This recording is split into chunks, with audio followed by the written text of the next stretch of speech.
Just look at that blue paint. Today we have the 2021 Nissan Kicks, which is actually refreshed outside, inside, and with more standard features. And we're gonna see if this is still a good, compact, practical vehicle for you and take it for a test drive. Let's go ahead and get started. Real quick before we get started, thank you so much for watching. My name is Nolan. I do full reviews every single week, so subscribe if you want to see more of those, but also a huge thank you and shout out to McGavock Nissan in Rockwall, Texas. This is my first time working with McGavock, so if you want to see more, be sure to hit the thumbs up button to let me know. I'll put all their information on screen and in the description below, so if you're in the DFW area, please be sure to check them out. Let's get started.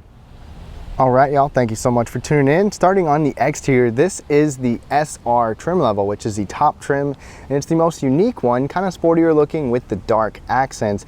But for 2021, the Kicks is revised, especially with this front end. You've got slimmer headlights, you've got this double V-motion grille. For the V-motion grille is signature Nissan. What do you guys think of the way this looks up front? Like I said, the headlight design is revised. It's a little more like the Maxima now, and I think it looks pretty good. You've kind of got the chrome accents paired with the black accents of the grille. You even have an LED blinker right there, and we've got LED low beams, but halogen high beams. So at least you still have LED low beam headlights on this SR trim level, and then you even get LED fog lights on this SR as well. Now, another unique thing with the Kicks is you can get a two-tone paint color option. So as you can see, you've got the black roof up top and some black accents, plus it's paired with this electric blue. This blue is really cool, really vibrant, definitely something nice to see other than regular like grays, whites, and blacks. Standard, the Kicks is going to give you new wheel designs overall on every trim level, ranging from 16 to 17-inch wheels, and these are actually optional 17-inch wheels. These black wheels are optional wheels, and I think they're a good match with the rest of the black accents on the Kicks.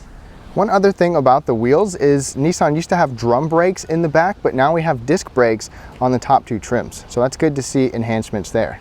And on the mirror right here, it's black body or black capped mirror, which is kind of cool for this SR. Plus you've got the LED turn signal in there as well for this SR trim level. And then as we spread out, take a look at the Kicks body shape. The C-pillar, or this rear pillar, is kind of unique because it's a floating roof design. They want to design it like this, so their idea is to make it look like it's kind of a floating roof. What do you guys think of that? And dimensionally, the Kicks is very short. It's only 169 inches long and it's 69 inches wide, so it's very compact and maneuverable, but the interior space might actually surprise you. Then as we come to the back, you've got an incandescent turn signal, but you've got a new design back here too. So this bumper is redesigned, this rear end looks different. They wanted it to have a little bit of a lifted look. And you've got combination LED taillights with a really unique bar running across the middle where that Nissan logo is. But what do you guys think? All right, now taking a quick look at the cargo area. So this is not a power lift gate, and most in this class aren't power lift gates. But you've got a little touchpad right here. You can just kind of lift it and it will almost lift itself a little bit. And there is a grab handle right up there as well. And it's a light gate. But this is actually a pretty good size area right back here considering how small the Kicks actually is on the outside. So you can see how low it is, how much height you have to be able to store stuff. There's about 25 cubic feet total behind the second row. And when I had it as a press car, I did throw some stuff inside, and a normal size backpack right there can fit, carry-on suitcases, big suitcases, and even strollers. Plus, as a bonus, there is a cargo light over there. And then you can see on each side you have that little hook. Those work great for grocery bags or for cargo nets. And then under here, under this mat, you've got the jack kit and a spare tire standard on every trim level. If you want to lower the seats down, you could reach from back there to grab this. Otherwise, come to the back seat, fold it down. Same thing on this side. And it's kind of unusual because it's not a flat load floor. These seats are quite a bit taller than the floor, so it's not like you could lay down, but this gives you a lot of extra space.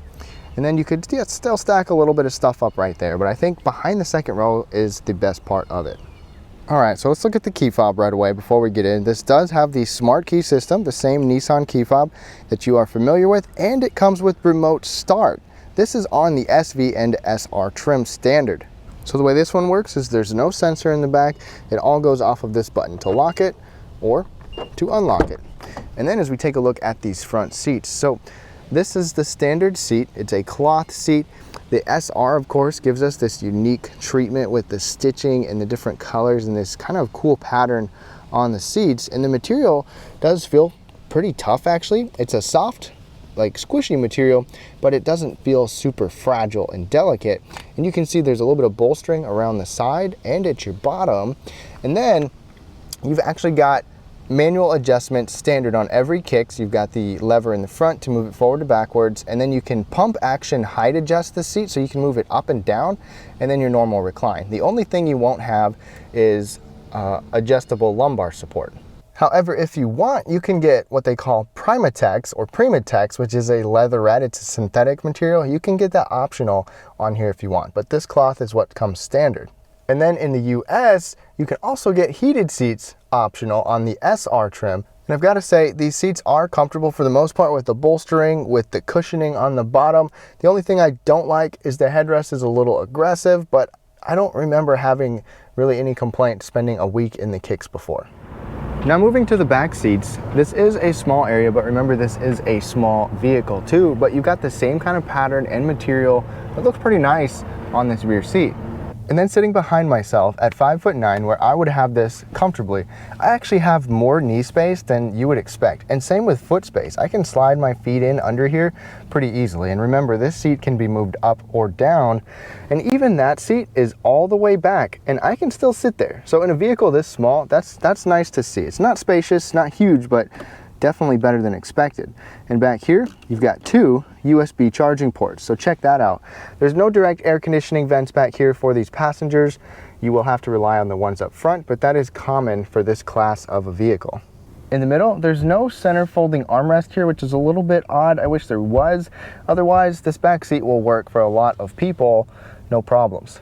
And I can even sit up tall without my head touching the ceiling and still be comfortable enough. I mean, you can fit adults back here, so that says a lot for considering the size of this vehicle. One thing to keep in mind, the seats don't slide forward and backwards, and they don't recline either. All right, now we're inside the Kicks. Let's go ahead and start it up. So with the smart key, you get push button start, foot on the brake, and there you go. Now right off the bat, this is a leather wrapped steering wheel as well, so this is nice to see. And it's even got this kind of flat bottom D-shaped steering wheel here, and you've got a little bit of sport grips and this kind of contrast orange stitching on the inside, and all the controls for radio controls, information controls, and even cruise control stuff on the steering wheel. Now over on the door, as you might expect in this class, the upper material is just a hard touch plastic. Nothing new for this class. You have this like cloth material with the orange in here, which is kind of cool. Not a lot of padding, but still a decent place to rest your arm and a good grab handle. And then the front 2 windows are automatic one touch. And even though it's a small vehicle, storage is still good down here. And check this out. My large tall bottle fits perfect. More storage right to the left of the steering wheel there, so that could be handy because we don't have a sunglass holder. And then as we move in front of us, you've got the 7-inch digital display here on the upper trims, and then you've got the analog gauge over there. Now the 7-inch digital display is on the SV and SR. You use your steering wheel to go through different parts of information. So you've got audio, you've got more of your trip computer stuff here. You can scroll through different things, or fuel economy, and then you can see your speed, more trip computer, driving computer type stuff, driver assistance, and even, you know, like if you leave your lane, stuff like that, it's going to let you know on there. And you can even customize quite a bit of information on here too. And then you can still have a tachometer and your empty distance to empty in the middle there. And then as we move over, our SR trim and the SV will give you this 8-inch screen, but a 7-inch touchscreen is standard on the base model, which includes Apple CarPlay and Android Auto. So those are going to be on every single trim level now. And this is what Apple CarPlay looks like on this screen. So I like how the screen is integrated into the dash and it's angled at the driver. I haven't had any glare issues, but I also like how it's got these physical buttons. So it's not all exclusively touchscreen, and you still get a volume knob and a tuning knob, which is always a good thing. And check this out. When we shift into reverse, not only do you have a backup camera with dynamic lines, you also have this 360-degree camera, which is the Intelligent View Monitor, which is on just the SR trim. And then if you push the camera button, you can even see more views. So you can see the side of the vehicle, you can see out in the front, or the back I mean, but check it out. That's pretty cool. So if you're pulling up to a curb or something, you can see how close you are, which is awesome. And just down from there, you've got automatic climate control. So this is single zone, no dual zone, but this is a small vehicle. So you can set your temperature, push auto, and then it will do the rest for you. It will control the fan speed, change where the air conditioning goes, whether it's at you, at your feet, defrost, all of that. But you can still manually control it by, changing the fan speed over here. So easy to use climate control. And there's kind of a lot going on down here. So you have a regular USB or a USB-C, and these are where you plug in for Apple CarPlay. But you also have this little not wireless, but you also have this rubberized mat, which is a great phone storage spot.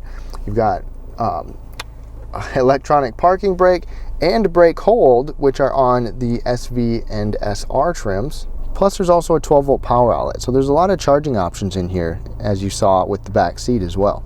The button for push button start is right there, and the little button with a line on it is the sport mode button to push that. And I'm a big cup holder snob. I need good cup holders. I like these cup holders a lot. Not only does my big bottle fit right there, you can lift up each side so you've got a deep pocket like that and it's more snug. Or you can, have one up, one down. You can have both of them up if you want to. And check it out. If you want, move this out of the way, you can even take this out and just have a big giant bin. So that's an extra cubby. I would have to say my only little complaint with the Kicks interior here is this piano black right here, and you can see there's some kind of like dust on it right now, and it's easy to get fingerprints and scratch, but not uncommon for this class. And we actually get a new center console in the Kicks. So you got this little armrest. It doesn't slide forward and backwards, but it does lift up. And you've got a little built-in storage area inside. It is really small, but you could fit a couple of items. That storage could be important because there's no sunglass holder up overhead, and you've just got regular incandescent interior lighting. And the Kicks gives you a normal manual flipping dimming rearview mirror, so it's not an automatic dimming mirror. But check this out. These visors are huge. Like, you don't usually see big visors in a small vehicle.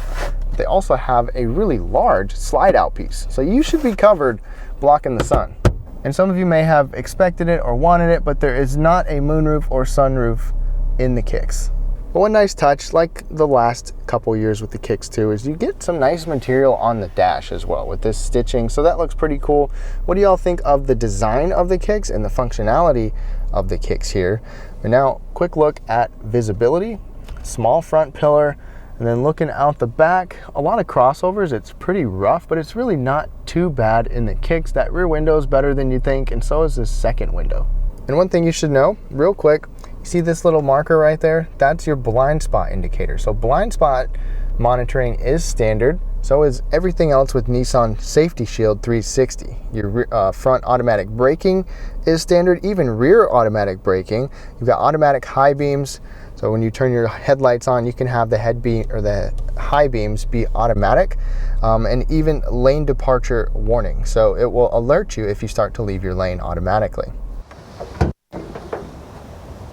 All right, now looking under the hood of the Nissan Kick, propulsion here, nothing changes from last year. This is still the same 1.6 liter naturally aspirated engine. This 1.6 liter 4-cylinder engine gives you 122 horsepower and 114 pound-feet of torque. And don't be fooled by those numbers. We'll talk about that in the test drive, paired with its Xtronic continuous variable transmission. Like I said, we'll talk about it in the test drive in a second, but one thing to note is that even though it's a crossover type of vehicle, it's still only front wheel drive. So keep that in mind, just front wheel drive. And miles per gallon in the Kicks is 31 miles per gallon in the city, which is pretty good. And then 36 miles per gallon on the highway. All right, now we are behind the wheel of the Nissan Kick, so you can get an idea of what it's like to be the one driving this. Now, right off the bat, I want to let you know that radar cruise control, they call it intelligent cruise control, is standard on this 2021 Kicks SR. So keep you distance paced between you and the car in front of you.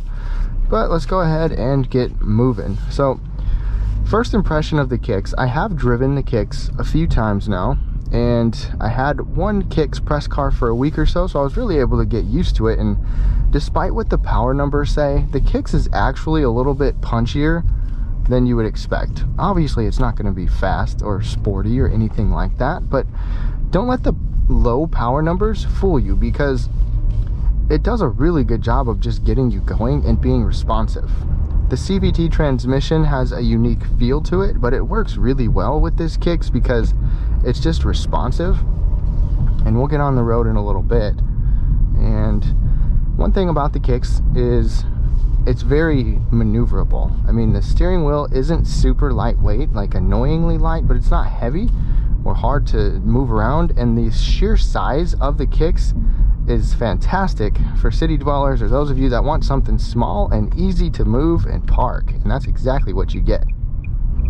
Now a little bit of pedal here. And we'll get to know that CVT transmission a little bit more in a bit.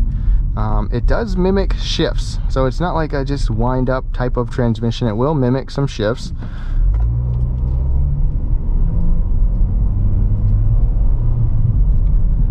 And going over the brick pavement, or the pavers back there on the road, the thing with the Kicks is its suspension is taut. It's definitely a tight suspension to where you kind of feel all the little bumps, and that's just the nature of vehicles this size too.